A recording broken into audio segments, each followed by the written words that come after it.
जोहार जिंदाबाद साथियों। कल सागर में डॉक्टर आनंद राय जी से हम मिले और बहुत सारे साथियों ने कहा कि डॉक्टर आनंद राय जी कैसे हैं और उन्होंने क्या संदेश दिया, क्या उन्होंने कहा। तो आप समझ साथियों को सर्वप्रथम फेसबुक लाइव के माध्यम से सभी साथियों को जिंदाबाद। डॉक्टर आनंद राय जी ने कहा कि कैसे मध्य प्रदेश सरकार कैसे सुप्रीम कोर्ट और हाई कोर्ट को किस प्रकार से अपने कब्जे में कर लिया है। डॉक्टर आनंद राय जी ने कहा, पूरी तरीके से कहा कि जो हाई कोर्ट है, मध्य प्रदेश हाई कोर्ट है, ये पूरी तरीके से बीजेपी के कब्जे में है, वर्तमान सरकार के कब्जे में है। फैसले उनके हिसाब से सुनाया जा रहा है। जेल में आनंद राय जी लगभग ठीक थे, लेकिन वहां पर भी जेल में आपको मैं बता दूं, एक ओबीसी के साथी को इलाज के अभाव में उसकी डेथ हो गई थी। सागर जेल की मैं बात कर रहा हूं, केंद्रीय जेल सागर में एक ओबीसी समाज का एक कैदी है जिसके इलाज के अभाव में उनकी डेथ हो गई। एक ऐसा कैदी गया था जिसके हाथ में चाकू था। तो डॉक्टर आनंद राय जी ने कहा कि यहाँ मेरे को बहुत खतरा है और इलाज का यहाँ बहुत अभाव है, उस तरीके से यहाँ पर मेरा इलाज नहीं हो पा रहा है। आनंद राय जी ने कहा, उनसे लगभग हम लोगों ने काफी समय बात किया और उन्होंने कहा कि अंदर एक व्यक्ति के पास चाकू मिला था, हो सकता है वो मेरी हत्या करने के लिए भी यहाँ पर आया गया हो। तो जैसे कि आपने देखा कि जैसे हाईकोर्ट जो है, इंदौर हाईकोर्ट जो है, पूरी तरीके से वर्तमान सरकार के कब्जे में है। वकील जब डायरी पेश करना हो और अभी निर्णय जो हुआ, उनकी जो जमानत खारिज हुई, वो जमानत की जो ओरिजिनल प्रति है वो तक नहीं मिल रही है हाईकोर्ट में। हाईकोर्ट के बाद सुप्रीम कोर्ट में जमानत लगाने के लिए डॉक्टर आनंद राय जी ने कहा है। और डॉक्टर आनंद राय जी ने ये बार बार कहा कि मुझे यहाँ पर उच्च स्तर का जो है इलाज है, व्यवस्था यहाँ पर बिल्कुल नहीं है, तो वहां पर बाहर ले जाया नहीं जा, हायर सेंटर में इलाज के लिए नहीं भेजा जा रहा है, डॉक्टर राय ने कहा। और ये भी कहा कि यहाँ पर जो लोग हैं जिनके बीच में रखा गया है, गुना खाना में उनको अभी भी रखा गया है, कोई न्यूज़पेपर वगैरह कोई ऑप्शन उनके पास नहीं है और जान का खतरा वहां पर भी है। हमारे आधे साथी बिलेश कराड़ी से लेकर और जितने भी साथी डॉक्टर अभय होरी और निनामा और भीम आर्मी के जो साथी है, उनसे भी मिलने के लिए हम जल्द से जल्द जाएंगे। और साथियों, आपको ये भी बता दो, डॉक्टर आनंद राय जी ने कहा कि 19 तारीख से जो है विधानसभा सत्र शुरू हो रहा है, तो आप सभी साथियों से ये आग्रह है, भोपाल स्तर पे विरोध प्रदर्शन करने की कोशिश करें, क्योंकि ये जो शासन है सिर्फ आप नहीं, आज इंजीनियर बिलेश खराड़ी जी, अभय औरी, निनामा और डॉक्टर आनंद राय और भीम आर्मी के साथी, ऐसे आज उन साथियों को जेल में अंदर डाला गया है, कल आपका नंबर भी आ सकता है। इसलिए साथियों, सरकार का विरोध करने के लिए कहा है। लक्ष्मण सिंह मरकाम और माननीय शिवराज सिंह चौहान जो है अपना पॉलिटिकल जो व्यू है, पॉलिटिकल जो द्वेष है, पॉलिटिकल जो दुश्मनी है, वो निकालने की पूरी कोशिश कर रहे हैं हाईकोर्ट के माध्यम से। अगली जो उनकी पेशी जो के लिए लगाने के लिए, जमानत के लिए हाई कोर्ट में जाने के लिए उन्होंने कहा है। और नेक्स्ट ये भी कहा है कि विधानसभा सत्र में जितने भी विधायक हैं, इनको अपने अपने स्तर पे जो भी विधायक हैं, ऐसे विधायकों का जरूर चयन करें कि कौन आज के समय आवाज उठा रहा है, कौन नहीं उठा रहा है। तो ज्यादा से ज्यादा जो पूरा प्रेशर है, आंदोलन कहें हम या फिर दबाव कहें शासन प्रशासन पे, तो विधानसभा सत्र में पूरी फोकस करने के लिए उन्होंने कहा है। और आगे ये भी कहा है कि डॉक्टर आनंद राय जी ने कहा है कि अभी तक कांग्रेस के एक भी विधायक उनसे मिलने के लिए नहीं आया, ना ही बीजेपी के विधायक आए। तो उन्होंने कहा है कि माननीय कमलनाथ जी, पूर्व मुख्यमंत्री जो कि छिंदवाड़ा के वर्तमान विधायक है, उन्होंने कहा था कि जयस और कांग्रेस का डीएनए एक है। तो डॉक्टर आनंद राय जी ने यह भी पूछने के लिए कहा है कि जिन कमलनाथ जी ने ये कहा कि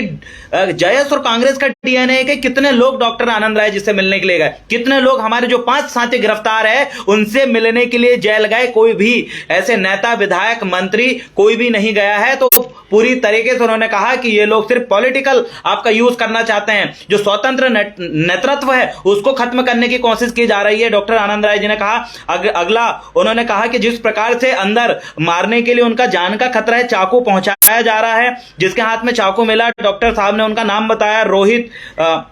पिता दयाल करके है, ये जो है इसके हाथ में चाकू वहां पर अंदर बरामद हुआ था, जिससे डॉक्टर साहब इससे भयभीत हैं। और अगला उन्होंने कहा है कि इंदौर में 6 तारीख को जमानत लगी, उसके बाद 12 दिसंबर को लगी, दोनों निरस्त हो चुकी है। तो वो जमानत की जो प्रति है जो निरस्त हुई है, वो आसानी से उनको नहीं दिया जा रहा है। इसलिए आप सभी साथी भोपाल स्तर पे जो है विधानसभा सत्र में पूरा फोकस करें, उसमें दबाव बनाने के लिए कहा गया है। और अगला उन्होंने कहा है कि किस प्रकार से झूठा आरोप लगाया गया है, उस बारे में भी डॉक्टर आनंद राय जी ने कहा कि जो फरियादी विकास पारगी है, वो अपने आप को सामान्य किसान बता रहा था। आप ये बात सुनिए, जो विकास पारगी जो एकमात्र गवाह है, वो गवाह अपने आप को जो है फरियादी विकास पारगी अपने आप को सामान्य किसान बता रहा है, वो खुद को, जबकि वो बीजेपी पार्टी का व्यक्ति है, सरपंच चुनाव लड़ चुका है और बीजेपी के जनजातीय सुरक्षा मंच से भी जुड़ा हुआ है। इस साल सरपंच चुनाव लड़कर हार भी गया जयेश के साथियों के हाथ जो है, और उसके बाद जनजातीय संगठन से जुड़ा है और अपने आप को कैसे सामान्य किसान बता रहा है, ये अपने आप में सवाल है। ये डॉक्टर आनंद राय जी ने कहा। अगले कहा कि विकास पारगी बीजेपी के सांसद गुमान सिंह डामोर और दिलीप मकवाना का करीबी साथी है और यहां पर जेल में साथियों के खिलाफ राजनीतिक षड्यंत्र रचा जा रहा है, ये भी उन्होंने कहा। अगला कहा कि सोशल साइट फेसबुक पर कोई भी कुछ भी लिख दे तो उसका असर जेल में बंद आरोपी पर क्यों, ये बात उन्होंने कहा कि बाहर किसी व्यक्ति ने लिखा, षड्यंत्र पूर्वक उन्हीं के साथियों ने जिन्होंने हमारे 5 साथियों के ऊपर एक गलत फर्जी मामला बनवाया है, वो ही गलत तरीके से फेसबुक और सोशल मीडिया में लिख रहा है और उसको जो है उसका इफेक्ट जो है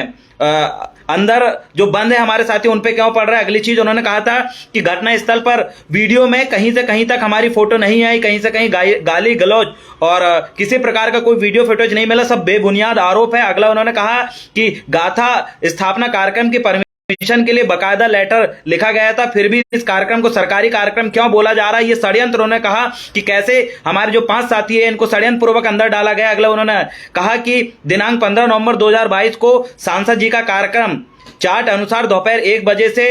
2:30 बजे तक सैलाना का दौरा था, तो धराड़ पड़ा सापरा जाने का मतलब साफ यह है कि घटना को पूर्व नियोजित तरीके से अंजाम दिया गया है, पहले से ही प्लानिंग बना लिया गया था कि किस प्रकार से वहां के जो साथी है उनको फंसाया जाए। और अगला उन्होंने डॉक्टर आनंद राय जी ने कहा कि गनमैन के बयान अनुसार करता हूं कि जो है लोगों का जरूर विरोध प्रदर्शन करें, जो लोग आपके हक और अधिकार के लिए अभी आवाज नहीं उठा रहा है। इस समय भी अगर हमारे साथी जो अभी अंदर है, जिन्होंने बाहर की पूरी कंडीशन उनको पता नहीं है के लिए कि बाहर क्या हो रहा है क्या नहीं हो रहा है करके, और ये सुनियोजित तैयारी है आप सभी साथियों को फंसाने के लिए, हो सकता है नए साथियों पे एफआईआर करने का और इन सारे प्रकार का वो डर दिखाएंगे। लेकिन एक बात आप सभी साथी याद रखें, डॉक्टर आनंद राय जी आज भी पूरी जोश और जुनून से भरे हुए हैं। आप सभी साथियों को लगातार ये कह रहे हैं कि आप अपने अपने स्तर पे काम जारी रखें, ये हमें रोकने के लिए आने वाले समय में हमारे युवा साथी कहीं राजनीतिक सत्ता में ना बैठ जाए, कहीं जयस की सरकार ना बन जाए। समस्त एसटी ओबीसी संगठन एक साथ मिलके इन सत्तासीन पार्टी जो कि आवाज उठाने वाले साथियों को दबाने की कोशिश कर रहे हैं, इनको डराने के लिए सुनियोजित तैयारी कर रही है। इसलिए उन्होंने सभी साथियों को कहा है कि आप अपने अपने स्तर पे तेजी से काम करें, हम आपके साथ हैं। भले ही आज जेल में हैं, लेकिन ये ज्यादा दिन तक जेल में रख नहीं सकते,